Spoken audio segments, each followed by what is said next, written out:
صلی اللہ علیہ وسلم نے فرمایا عزت معاف کرنے میں ہے۔ عزت کس چیز میں ہے؟ بدلہ لینے میں عزت، یہ حقائق ہے۔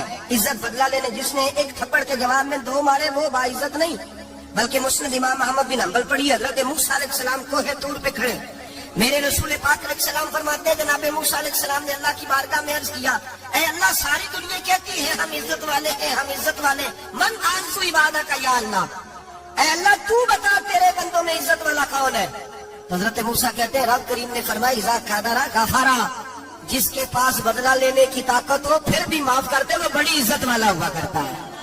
جو اینٹ کے جواب میں پتھر مار سکتا ہو، جو گولی کے جواب کے اندر 15 گولیاں مار سکتا ہو لیکن معاف کر دے وہ بڑی عزت والا ہے، عزت والا ہے جو معاف کرے۔ حضرت فخر جہاں دہلوی بہت بڑے درویش تھے، سلسلہ عالیہ چشتیہ کا بہت بڑا نام، اور اس صوفی کے آپ حالات پڑھیں تو رب کریم نے بڑا ہی نوازا ہوا تھا۔ دلی کی جامع مسجد کے خطیب، اور ان کی کرامت یہ تھی کہ جو آدمی آ کے سامنے کھڑا ہوتا تھا نا اسے بتانا نہیں پڑتا تھا کہ میرے دل میں کیا ہے، بتانا نہیں پڑتا تھا، سامنے آ کے کھڑا ہوتا تھا تو حضرت ہاتھ اٹھاتے تھے، کہتے تھے اللہ یہ بے اولاد ہے اسے اولاد عطا کر دے۔ دوسرا آ کے کھڑا ہوا، خوشی نہیں ہو رہی آپ کو؟ دوسرا آدمی کھڑا ہوا، دوسرا آدمی اس نے آ کے کہا دعا کے لیے سامنے کھڑا ہوا تو حضرت کہنے لگے اے اللہ بیمار ہے، وہ کہتا میرے دل میں بات تھی مجھے بتانی نہیں پڑی، اتقوا فراست المؤمن فانہ ینظر بنور اللہ، نبی پاک نے فرمایا مومن کی فراست قلبی سے ڈرا کرو، وہ تو اللہ کے نور سے دیکھتا ہے، نور الہی سے بھاگ، میں بیمار ہوں، کہنا نہیں پڑا، حضرت نے دعا کر دی۔ اب جب اجتماع زیادہ ہو گیا، لوگ بڑھ گئے، دلی کی جامع مسجد کے باہر بھی صفیں بچھنے لگے، تو بادشاہ کو ٹینشن ہو گئی کہ یہ مولوی میرے لیے مسئلہ ہی نہ بنا دے کل۔ اس نے ایک سازش رچی، ایک طوائف تھی، اس طوائف کو کچھ پیسے دیے، کہنے لگے ایکٹنگ کرنی ہے، کہنے لگی فکر نہ کریں۔ جمعے کا دن تھا، ہزاروں کا مجمع حضرت کے پیچھے جمعہ پڑھنے آیا، حضرت جمعے کی نماز پڑھا کے سیڑھیاں اتر رہے تھے، سائلین کا رش تھا، ادھر بھی لوگ تھے ادھر بھی لوگ، حضرت جا رہے، حضرت نیچے اتر رہے سیڑھیوں سے، دائیں بائیں لوگ ہیں، وہ بی بی آگے بڑھی اور اس طرح اس نے گفتگو شروع کی جیسے بڑا پرانا جاننے والی ہے، پتہ کیا لفظ ادا کرتی ہے؟ السلام علیکم، وعلیکم السلام، کیسی طبیعت ہے؟ رات تو پھر آپ آ گئے، ملاقات ہی نہیں ہو سکی، وہ معاف کیجیے گا اس وقت اس لیے آئی ہوں کہ آپ رات کو مجھے کھوٹے سکے دے گئے تھے، کھوٹے سکے، تو میں بازار گئی ہوں تو دکاندار نے لیے نہیں، تو یہ کھوٹے سکے۔ وہ جو دائیں بائیں لوگ تھے نا مد و جزر ہونے لگا، جو پیار میں کچے تھے وہ تڑپنے لگے کہ ہمارا پیر رات کو کہاں ہوتا ہے، میں نے تو کبھی پوچھا ہی نہیں، ہم تو سمجھتے حجرے میں ہوتا ہے، یہ رات کو کہاں ہوتا ہے، کہاں ہوتا ہے رات کو؟ جنہ اندر عشق سمایا اوڑا نہیں پاج جانا، سارے ایسے نہیں ہوتے، جنہ اندر عشق سمایا اوڑا نہیں پاج جانا، پاوے سونے ملن ہزارہ آسانی یار بٹانا۔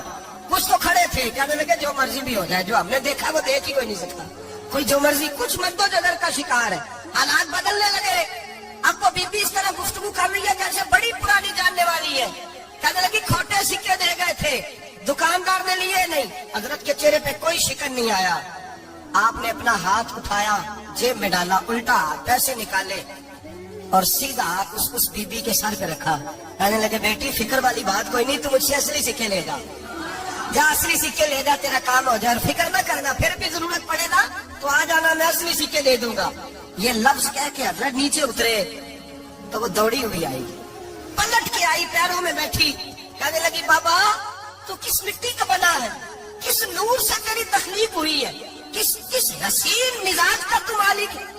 میں وہ بی بی جس کو سارے لوگ گندی نظر سے دیکھتے ہیں معاذ اللہ، اور میں فلاں بادشاہ کے کہنے پر ایکٹنگ کرنے آئی طوائف، اور میں تیرے دروازے پہ تجھے بدنام کرنے آئی ہوں اور تو نے مجھے بیٹی بنا لیا ہے۔ آج تک کسی نے بیٹی نہیں کہا، تو نے میرے سر پہ ہاتھ رکھ کے کہا بیٹی، یہ لفظ کہے قدموں میں گری، اٹھ کے حضرت نے سر پہ پھر ہاتھ پھیرا، اٹھی آنسو پوچھے، نقاب اوڑا، کہنے لگی اب میں دلی والوں کو بتاؤں گی کہ فخر جہاں کی بیٹی کس طرح کی ہوا کرتی ہے، اب بتاؤں گی فخر جہاں کی بیٹی کس طرح کی ہوتی ہے۔ فرمایا میرا مکان اب کسی طوائف کا کوٹھا نہیں رہے گا، میں اسے مسجد بناؤں گی، اب قیامت تک وہاں سے یا درود پڑھا جائے گا یا محمد عربی کے نام کی اذانیں پڑھی جائے گی۔ یہ عزت ہے، یہ وقار ہے۔ بھائی آپ کسی کو معاف کر کے تو عزت لے سکتے ہیں، یہ بھی تو ہو سکتا تھا نا پکڑ لو اس کو، یہ تمہارے پیر پہ الزام لگانے آئی ہے، پکڑو مارو، یہ بھی کام ہو سکتا تھا، لیکن حضرت نے معاف کیا، معاف کیا۔ امام زین العابدین میرے مصطفیٰ کریم کے نواسے امام حسین کا میدان کربلا میں بچ جانے والے اکیلے بیٹے. اور امام زین العابدین فرماتے ہیں میں اگر 1 مہینہ عمرہ کرنے نہ جاؤں تو حجر اسود میری خواب میں آتا ہے اور مجھے آگے کہتا ہے حضور میری آنکھیں ترس گئی ہیں, مجھے دیدار تو کرا جائے, دیدار تو کرا جائے. اور حجر اسود جدھر جدھر جدھر جدھر امام صاحب گھوما کرتے تھے آپ کے حالات میں لکھا حجر اسود بھی ادھر ادھر جاتا تھا طواف. اتنی بڑی شخصیت. مسجد نبوی سے نکلے تو ایک آدمی نے گالیاں دینی شروع کر دی. حضرت پہلے تیز چلتے تھے, جب وہ گالیاں دینے لگا تو آہستہ ہو گئے. وہ دیتا رہا دیتا رہا. جب آپ کا گھر آ گیا تو آپ فرمانے لگے بھائی میرا مکان آ گیا ہے, کوئی بات اور کرنی ہو تو کر لے. میرے بچوں نے سن لیا تو تجھ سے ناراض ہوں گے.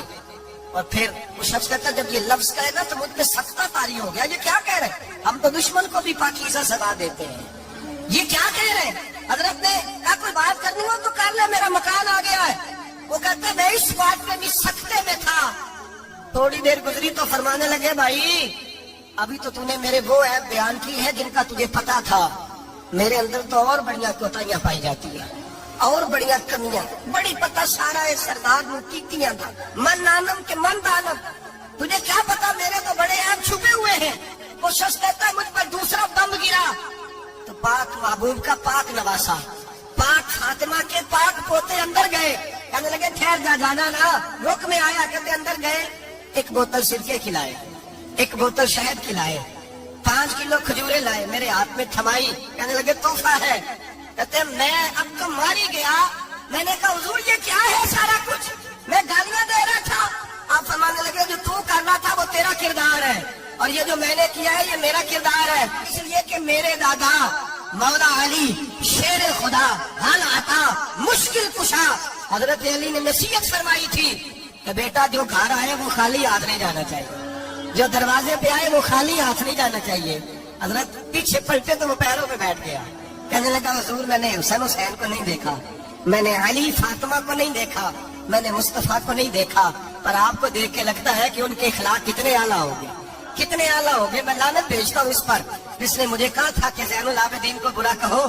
کائنات میں اگر قصیدے پڑھنے چاہیے تو مصطفیٰ کی آل کے پڑھنے چاہیے, اگر تعریف کرنی چاہیے تو رسول اللہ کی آل کی کر. تیری نسل پاک میں ہے بچہ بچہ نور کا, تیری نسل پاک میں ہے بچہ بچہ نور کا, تو ہے نے نور تیرا سب گھرانہ نور کا. اور میں آپ تو تعریف کے تو بھائی یاد رکھیں آپ بدلہ لے کے عزت نہیں کرا سکتے. عزت تو معافی میں ہے, معافی میں عزت ہے. حضرت بایزید بستامی کے ساتھ یہودیوں کا پیشوا رہتا تھا. زیادہ تر مخالفت حسد کی وجہ سے ہوتی ہے, حسد بنیادی وجہ ہوتی ہے. قرآن مجید نے کہا محبوب تیرے ساتھ جو زیادتی کرتے ہیں معاذ اللہ بے ادبی کرتے ہیں حسد من عند انفسہم, ان کے دلوں میں تیرا حسد ہے.